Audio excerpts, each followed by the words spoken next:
I'm Donna Coyle from the Wales Co-operative Centre, and I'd like to welcome you to our In Conversation.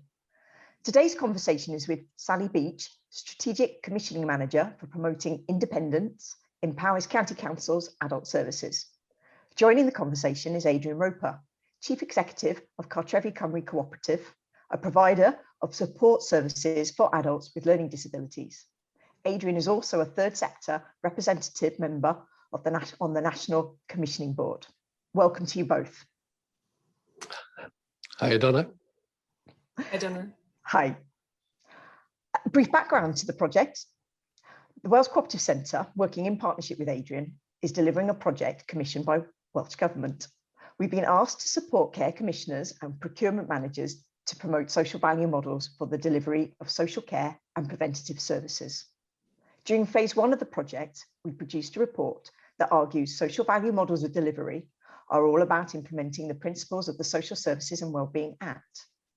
During phase 2 of the project, the current phase, we've worked with commissioners to explore the potential to deliver services in line with social value models. Our conversation today captures how we provided that support to a commissioner. Our work with Sally has explored new ways of working to address the challenge of providing domiciliary care in rural North Powys. To my first question, and it's going to be to you, Adrian. Could you tell us why you are involved in the project and explain what we mean by social value models of delivery? Well, I guess there are two main reasons why I'm involved in the project. One is that I've nearly 40 years experience of working inside the social care sector. And the other is that I've quite a few years history now of working with the Wales Co-op Centre in support of new and better models of social care delivery. I'm sure you'd agree, Donna, that co-ops are fab, and we'd love to see more co-ops being developed. But one of the things we've learned during this project is that the road to better models of delivery is a lot wider than a small list of organisation types. In fact, what we call social models of delivery is not about an organisational type at all. It's about a way of working based on clear principles that is open to every type of agency. The principles are those of the Social Services and Wellbeing Act. Wellbeing outcomes, doing what matters to people. Co-production, doing things with people, not to them. Collaboration, looking outside your agency and working with others. And prevention, avoiding or reducing people's dependency on services. If a service is good at delivering on these principles, in our view, it's a social value model. And it's not just a label for providers.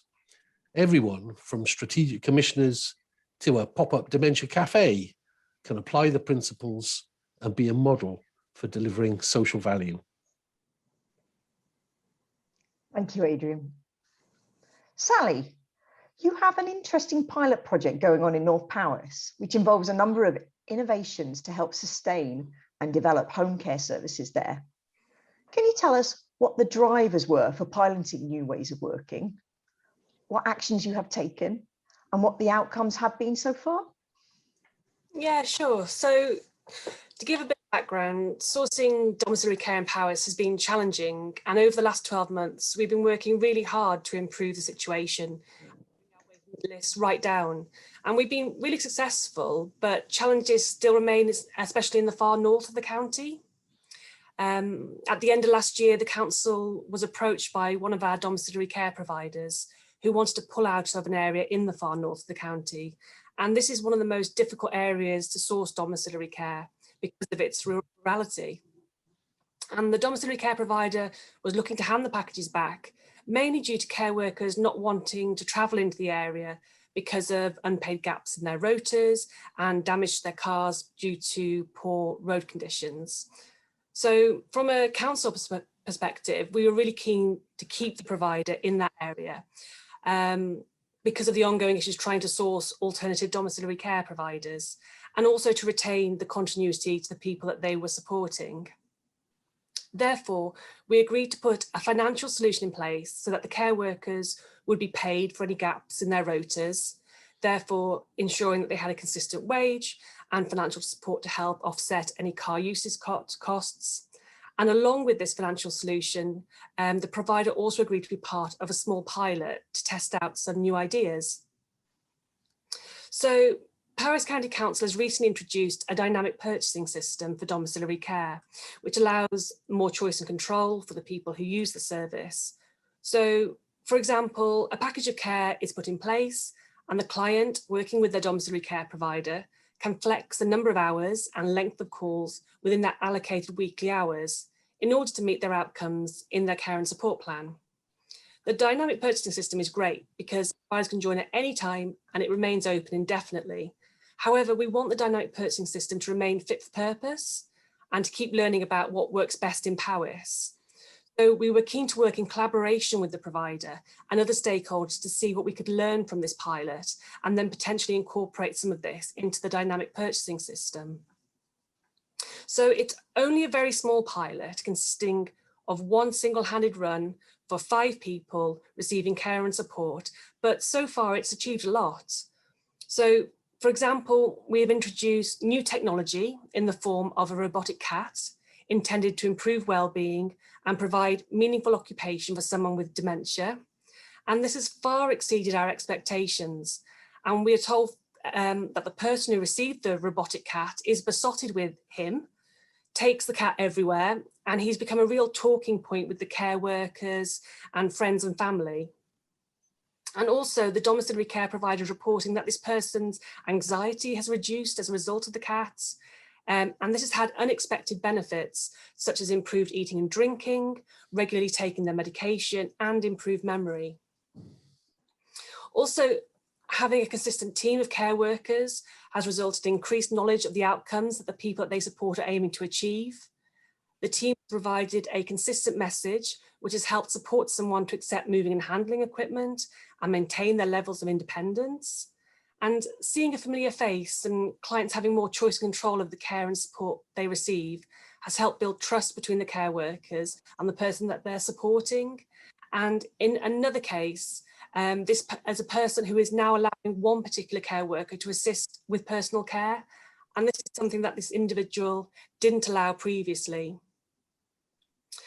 Flexing the rotas to provide the most effective service provision has been really positive.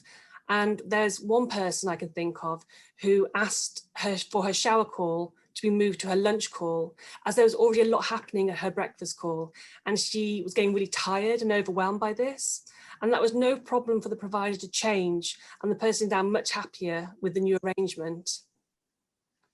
Also, a working group has been established consisting of team managers from the older people's and disabilities team, an occupational therapist, the council's technology-enabled care lead, commissioning, the domiciliary care provider, and a community connector from the third sector, amongst others, which has really helped solve problems, suggest new things, and inject momentum into the pilot. The domiciliary care provider has given access to their clients, carers, family members, and the council to their software system. And this has really helped to build a positive relationship, as everyone can see what is happening if they want to or need to. And finally, care workers are reporting increased levels of job satisfaction and feeling much more valued as they're supporting people to do what matters to them. And they feel trusted to do this, which will hopefully help to retain these workers within domiciliary care. Sally, that's a phenomenal overview of kindly responding to the driver's actions and outcomes so far, because actually the pilot's not been underway for very long. No, it started back in November, the end of last year, and dealing with everything with the pandemic as well. It's progressed a lot considering the time that we put into it. And you can really feel that sort of sense as you're describing it of collaboration and cooperation amongst everybody involved to ensure that that provider does stay with you and maintains those relationships and builds the real trust that they have amongst the people who are receiving care services from them. Thank you very much. Adrian, would you like to comment on the pilot and how it fits with the idea of a social value model of delivery that reflects the principles of the Act? Well, the first thing to applaud is the local authority's commitment to the well-being of a small group of people and to think outside of the box to come up with solutions that mean they can stay in their own homes. And it seems that by flexing the payment system a little, so that staff don't have to worry about being unpaid, parked up in a lay-by somewhere, the scope for doing what matters and for trying new things has increased. The message seems to have been, look, if we cover your downtime, can you use it to have more conversations with service users and carers? And there clearly have been more conversations, and this has led to closer relationships and to positive outcomes like someone changing their call times to suit them better, somebody accepting care that they were refusing before, someone else having new safety equipment. And of course, someone is now the happy owner of a very special cat. And all of this, all these conversations and the outcomes that come from it is co-production in action. And interestingly, again, as I understand it, these changes have largely happened in normal call times. Although there has been an extra cost, it's been quite minimal.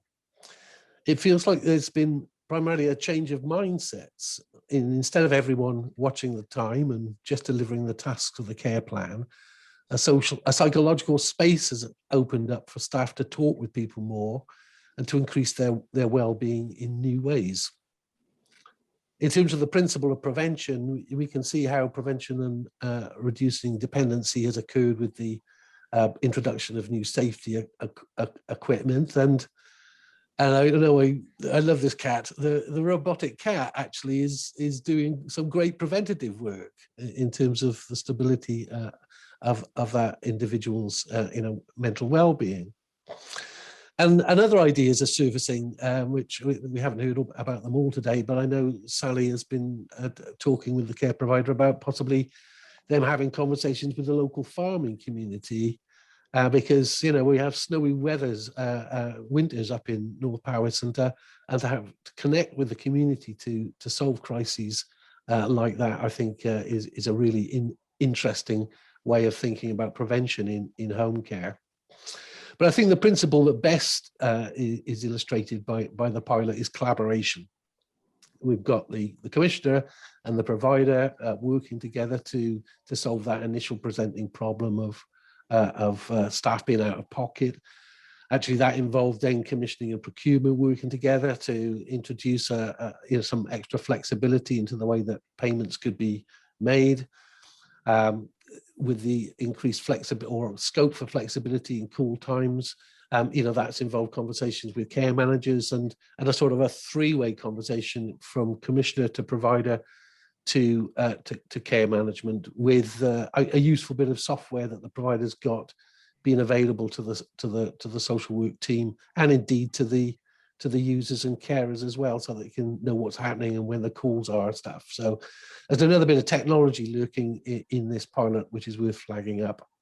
Then you've got the OTs who've been part of this conversation, bringing forward proposals for safety equipment, and the enabled technology care team have played a blinder, by sourcing this amazing robotic cat. And then there have been other people around the table, and perhaps we haven't had the full benefit of that yet because of the COVID lockdown. But, the County Voluntary Council and the Community Connector team has been coming to those meetings and are surfacing ideas which hopefully we can follow through once it's easier to engage with the community in the months ahead. So overall, I'd say that, the application of all these principles is adding social value and indeed economic value. And I'd also like to digress briefly and just flag up, that the provider, even though they've had this access to additional funding, have actually worked to try and keep that to a minimum. And during the course of recent months have actually given their care staff a 4% unfunded pay rise. So even though they're on paper a for-profit organisation, I think that illustrates, in the way they behave, they are ringing the bells of a social value model or a type of organisation. So lots of stuff happening, and I really hope the momentum can be maintained. Clearly, lots of good things have happened already. Can we now consider the potential for the model to achieve even more social value in the future? How might it deliver even more of what matters to local people and communities, even though it has just a few care workers covering the patch? Do you have any thoughts on this, Sally? I mean, Adrian's already mentioned the community sector, and there's definitely more work to be done to build stronger links with the local community. You know, this has been difficult with the pandemic to do things face to face, but we are looking at technology that will allow people to hopefully get online and be supported with that technology by local volunteers in the community. And it would be great if communities are able to reduce their reliance on the domiciliary care service. Also, Adrian mentioned as well, the care workers making creative use of any downtime to make links with the local people. Adrian mentioned farmers in particularly. There's also the community councils and county councillors who may be able to assist during periods of bad weather or know of people and who might be looking for work and help out with that sort of local recruitment element. There's also potential to work with other people or providers in the area, which we haven't really explored yet, but I'd really like to consider this, such as supported living providers, personal assistants, working with people with direct payments, unpaid carers who have experience and knowledge and may consider some paid work. And also we've got a small number of micro enterprises as well in the local area. And something I haven't done yet and something I'd like to do is have conversations with commissioners from across the border in North Wales who may be experiencing similar challenges just across the border to see if there's anything we can do jointly and in collaboration. What about you, Adrian? Any thoughts for the future of domiciliary care in North Powys and beyond? Well, I agree with Sally that there is scope for increasing connections with the community and with other agencies in the locality. And I think the locality approach to service delivery makes a lot of sense as it creates the basis for building collaboration. Everyone can ask themselves, who else is in our patch, and could we actually help each other for mutual benefit?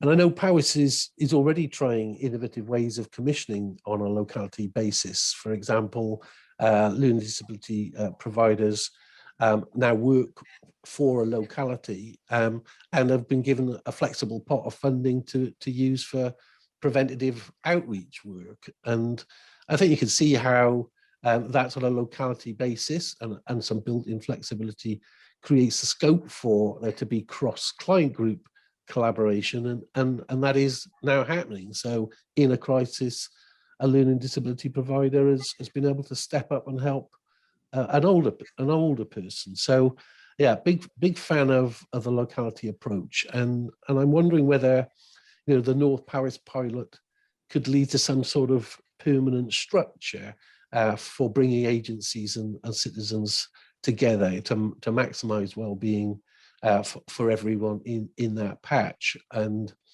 you and I, Donna, would love that to be a cooperative consortium. But it doesn't matter what it's called. What we need is an arrangement bringing people together, which is focused on those clear principles of the Act, and maximising the potential for added value and sustainability. Sally, what message would you like to send to other social care commissioners? I guess try and look for opportunities in any situation that presents itself. I mean, money definitely helped initially with this pilot to keep the provider in the area, but it's also provided the ongoing reassurance to care workers that if gaps did appear in their rotas, that they would be remunerated for this. The working group and talking through concerns has been really helpful. There was definitely some nervousness from operational colleagues within the council regarding not knowing what support people were receiving, if rotas were being flexed and calls moved about, and allowing the council to have access to the provider software system has just solved that problem. The working relationships as a result of the pilot are now much stronger with the provider and also key stakeholders, especially in the third sector, which is having wider benefits now outside of the pilot, which is great. And I'd also say, look for additional support. The pilots receive support from Wales Co-operative Centre, but also Social Care Wales and the National Commissioning Board. And this has really helped challenge traditional thinking and introduce new ideas. Thanks, Sally. Adrian, would you kindly provide concluding comments on social care challenges and on the tools, so the principles that the principles provide in fulfilling the vision of the Act? I'll have a go, Donna. I think there are three big challenges facing social care, and they're not new. They're the same ones that were facing us when the Social Services and Wellbeing Act was being written. Firstly, there's the challenge of quality, of delivering services that do the most good and the least harm. Secondly, there's the challenge of quantity, of having enough capacity to cope with current and future demands. And thirdly, there's the challenge of finances, of achieving quality and quantity with a finite pot of public funds. If we address these three challenges, we will be creating what a previous Welsh Social Services Minister described as sustainable social services. And the principles of the Act are all geared towards this objective.